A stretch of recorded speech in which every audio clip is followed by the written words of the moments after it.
میلاد النبی صلی اللہ تعالیٰ علیہ وآلہ وسلم کی حقیقت کیا ہے، اور میلاد النبی صلی اللہ علیہ وآلہ وسلم کا حکم کیا ہے، اور اس کے جو قرآن و احادیث میں دلائل ہیں وہ کیا ہیں۔ تو سب سے پہلی بات کہ میلاد النبی صلی اللہ علیہ وآلہ وسلم کی حقیقت کیا ہے۔ میلاد النبی صلی اللہ علیہ وآلہ وسلم کی حقیقت یہ ہے، یعنی میلاد النبی صلی اللہ علیہ وآلہ وسلم ہے کیا، تو حضور نبی کریم علیہ السلام کی ولادت باسعادت کا واقعہ بیان کرنا، حمل شریف کے واقعات، نور محمدی کی کرامات، نسب نامہ، شیرخوارگی اور حضرت حلیمہ سعدیہ رضی اللہ تعالی عنہا کے ہاں حضور علیہ السلام کے پرورش حاصل کرنے کے واقعات کو بیان کرنا، اور حضور نبی کریم علیہ السلام کی نعت مبارکہ خواہ وہ نظم کی صورت میں ہو یا نثر کی صورت میں ہو، آپ کے ولادت کے واقعات بیان کیے جائیں یا آپ کے جو حمل مبارک کے واقعات ہیں ان کو بیان کیا جائے۔ یہ حضور نبی کریم علیہ السلام کا میلاد شریف ہے۔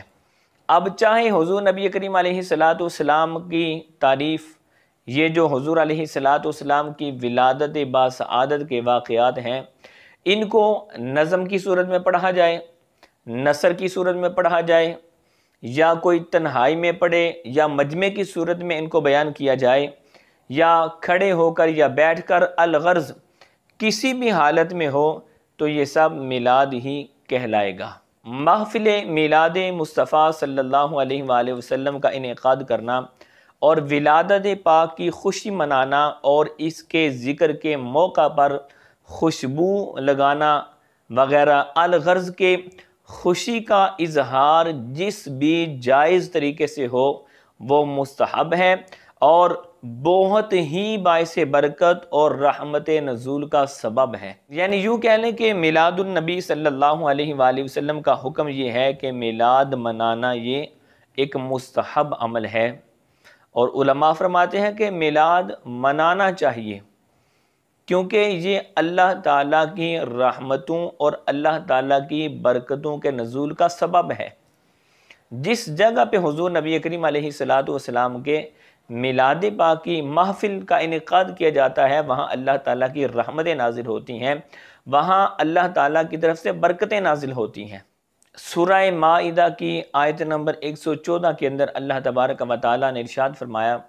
قال عیسی ابن مریم اللہم ربنا انزل علینا مائدۃ من السماء تکون لنا عیدا لاولنا وآخرنا وآیۃ منک۔ یعنی عیسیٰ بن مریم علیہ السلام نے عرض کی کہ اے اللہ، اے ہمارے رب، ہم پر آسمان سے ایک دسترخوان اتار دے جو ہمارے لیے اور ہمارے بعد میں آنے والے لوگوں کے لیے عید اور تیری طرف سے ایک نشانی ہو جائے۔ یعنی جب حواریوں نے حضرت عیسیٰ علیہ السلام کے فرمان کے مطابق عمل کیا تو حضرت عیسیٰ علیہ السلام نے اللہ تعالیٰ کی بارگاہ میں عرض کی کہ اے ہمارے رب، ہم پر آسمان سے ایک دسترخوان اتار جو ہمارے موجودہ لوگوں اور بعد میں آنے والے لوگوں کے لیے اللہ تعالیٰ کی قدرت اور حضرت عیسیٰ علیہ السلام کی نبوت کی دلیل ہو جائے اور سب کے لیے عید ہو جائے۔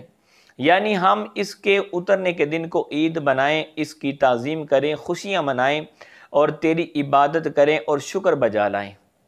تو اس آیہ مقدسہ سے معلوم ہوا کہ جس دن اللہ تعالیٰ کی خاص رحمت نازل ہو اس دن کو عید بنانا، خوشیاں منانا، عبادتیں کرنا اور شکر الہی بجا لانا یہ صالحین کا طریقہ ہے۔ اور حضور نبی کریم علیہ السلام کی تشریف آوری یقیناً یہ اللہ تعالیٰ کی عظیم ترین ایک نعمت ہے اور عظیم ترین اللہ تعالیٰ کی ایک رحمت ہے۔ کائنات کے اندر جتنی بھی نعمتیں ہیں، حضور نبی کریم علیہ السلام کی تشریف آوری کائنات کی ہر نعمت سے بڑھ کر نعمت ہے، اور حضور نبی کریم علیہ السلام تو اللہ تعالیٰ کی رحمت ہے جو اللہ تعالیٰ نے ہمیں عطا فرمائی ہے۔ اس لیے حضور نبی کریم علیہ السلام کی ولادت باسعادت کے دن عید منانا اور میلاد شریف پڑھ کر اللہ تعالیٰ کا شکر بجا لانا اور خوشی کا اظہار کرنا، یہ مستحسن، محمود اور اللہ تعالیٰ کے مقبول بندوں کا طریقہ کار ہے۔ محفل میلاد مصطفیٰ صلی اللہ تعالیٰ علیہ وآلہ وسلم کے اندر جو خلاف شرع کام ہیں وہ نہ کیے جائیں، یعنی ایسا کام جو شریعت کے خلاف ہے اس کام کا اس محفل کے اندر کرنا یہ سخت حرام اور سخت جرم ہے۔ جیسا کہ عورتوں کا بلند آواز سے نعت شریف پڑھنا، اتنی بلند آواز سے کہ جو اجنبی لوگ ہیں ان تک ان کی آواز پہنچے، تو یہ سخت منع ہے، کیونکہ عورت کی آواز اجنبی کو سننا یہ جائز نہیں۔ دیکھیں، اگر کوئی شخص نماز کی حالت میں ہے اور اس کے سامنے سے کوئی گزرنے لگا ہے، اس کو روکنے کے لیے بلند آواز سے، اس کے لیے یہ ہے کہ بلند آواز سے کہے سبحان اللہ، یعنی جو سامنے سے گزر رہا ہے اس کو روکنے کے لیے جو بندہ نماز پڑھ رہا ہے یہ بلند آواز سے کہے گا سبحان اللہ۔ جبکہ عورت نماز پڑھ رہی ہے، اس کے سامنے سے کوئی گزر رہا ہے، عورت کو اجازت نہیں کہ یہ بلند آواز سے سبحان اللہ کہے، بلکہ یہ اپنے بائیں ہاتھ کی پشت پر اپنا دائیں ہاتھ مارے گی، جس سے گزرنے والے کو معلوم ہو جائے گا کہ عورت نماز کے اندر ہے، وہ رک جائے گا۔ یعنی نماز کی حالت میں بھی مرد کے لیے یہ حکم ہے کہ اگر اس کے سامنے سے کوئی گزرنے لگا ہے تو وہ بلند آواز سے سبحان اللہ کہہ سکتا ہے، لیکن عورت نماز کی حالت میں بھی سامنے سے گزرنے والے کے لیے بلند آواز سے سبحان اللہ نہیں کہہ سکتی، بلکہ اپنے بائیں ہاتھ کی پشت پر اپنا دائیں ہاتھ مارے گی، جس کی آواز سن کر جو سامنے سے گزرنے والا ہے اس کو اس کی نماز کا علم ہو جائے گا۔ اسی طرح حضور نبی کریم علیہ السلام کی میلاد شریف کی جو محفل ہے اس کے اندر باجے یا ڈول وغیرہ کے ساتھ جو نعت پڑھنا یہ بھی انتہائی سخت گناہ ہے۔ اگر کسی جگہ ایسی خرابیاں پیدا کر دی گئی ہوں کہ وہاں یہ یا اس کے علاوہ جو بھی شریعت کے خلاف جو کام ہیں وہ کسی جگہ محفل میلاد مصطفیٰ صلی اللہ علیہ وآلہ وسلم کے اندر کیے جاتے ہیں، تو اس کا یہ مطلب نہیں کہ وہاں محفل میلاد مصطفیٰ صلی اللہ علیہ وآلہ وسلم کو روک دیا جائے، بلکہ جو وہاں خرابیاں ہیں ان کو دور کیا جائے گا، نہ کہ اصل میلاد شریف کو بند کیا جائے گا۔ اس کی مثال دیکھیں،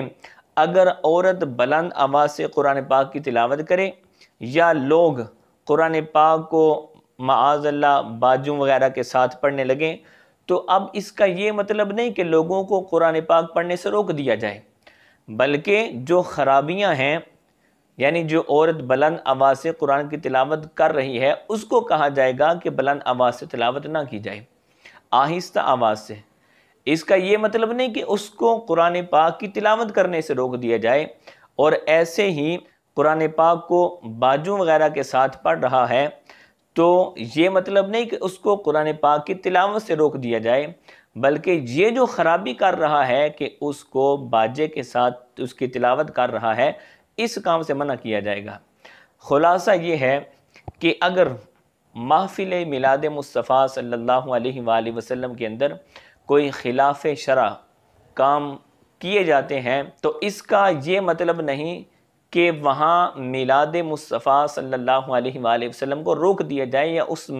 جو میلاد ہے اس پہ اعتراض کیے جائیں، ایسا نہیں، بلکہ جو خرابیاں ہیں ان کو ختم کیا جائے گا۔